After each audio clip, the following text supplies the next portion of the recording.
Hare Krishna, Krishna Krishna, Hare Hare, Hare Rama, Rama Rama, Hare Hare. So presenting the 7th verse in the series of 108 important verses from Bhagavad Gita. Today's verses, chapter 2, verse number 20. न जायते म्रियते वा कदाचिन् नायं भूत्वा भविता वा न भूया अजो नित्यः शाश्वतोऽयं पुराणो न हन्यते हन्यमाने शरीरे.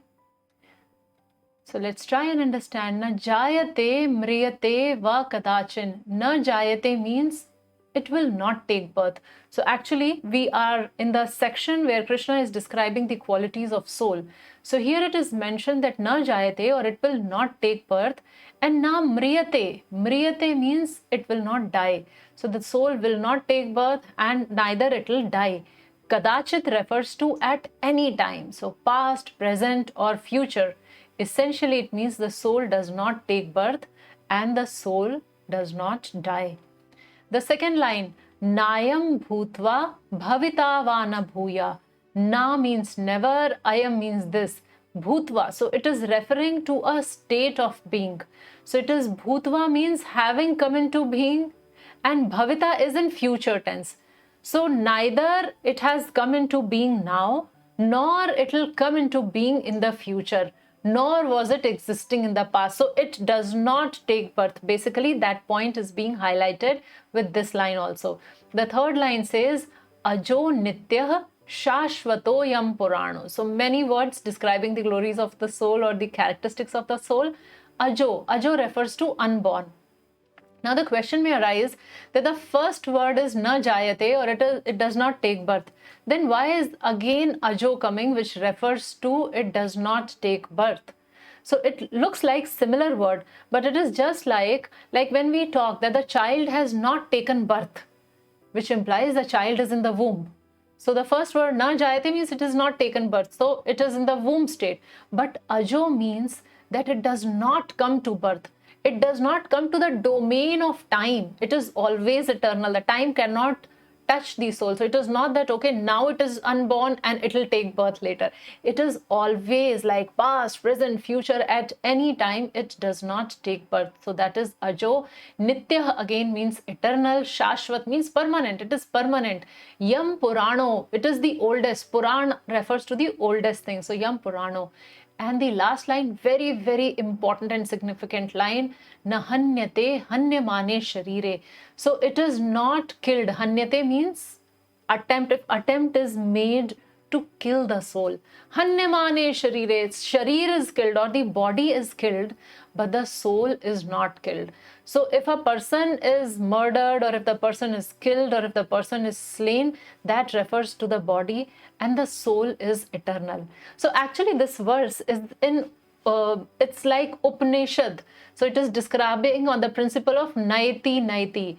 Soul is not this, soul is not this, soul is not this. And then gradually we come to the affirmations. So let's see what's the meaning of this verse. So it describes, for the soul, there is neither birth nor death at any time. He has not come into being, does not come into being, and will not come into being. He is unborn, eternal, ever existing, and primeval. He is not slain when the body is slain. So many characteristics to describe the nature of the soul, and essentially focusing on just one aspect. It's making us understand what is the difference between the matter and the soul. So matter, like anything around us which we see, it comes into being at a time. Like my laptop, my watch, my table, the house, the car, everything, there is a point when it comes into existence.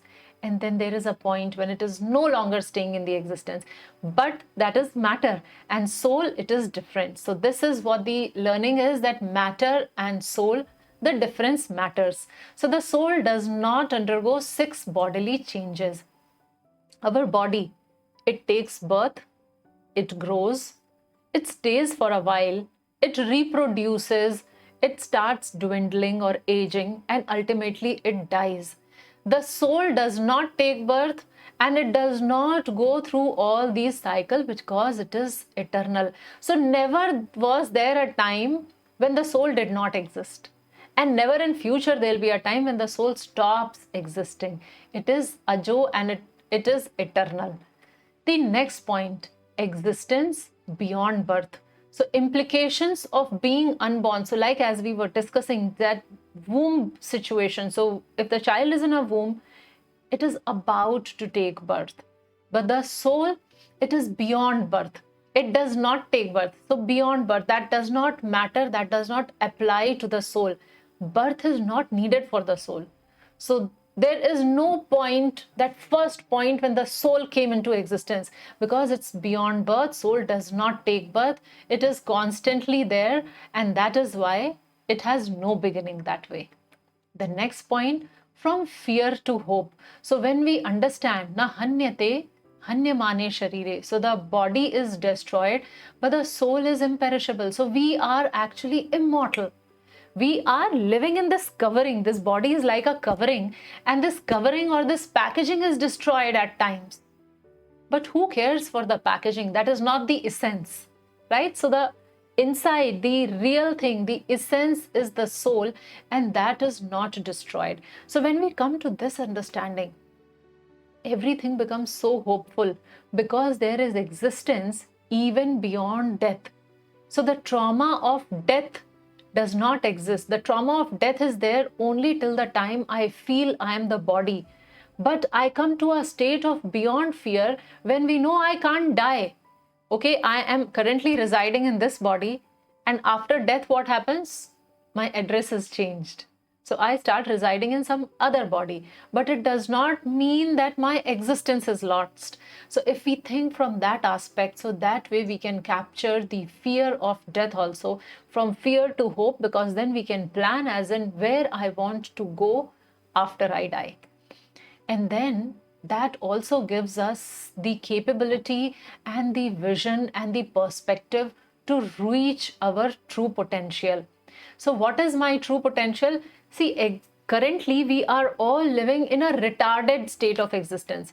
Just like we see some people, unfortunately, they are slightly mentally limited by their capabilities. They are retarded. So a boy of a certain age, his actions do not match there. Why? Because he is not in the awareness that he is of like 25-year-old man, and he may be acting like say 10-year-old, because he is not aware. So similarly, we are not aware that we are the soul. But when we come to the soul platform, then we start serving Krishna. When we start serving Krishna, then everything becomes very auspicious for us. Otherwise, we exist on the mental platform and we keep trying to enjoy our senses. And the more I try to enjoy my senses, the more I become frustrated, because that type of satisfaction is not possible. So when I rise to my true potential, that means I start living with the understanding that I am not the body, I am a soul. So in this verse, we learned about the difference between the matter and soul, existence beyond birth, how soul exists beyond birth. There is no birth for the soul.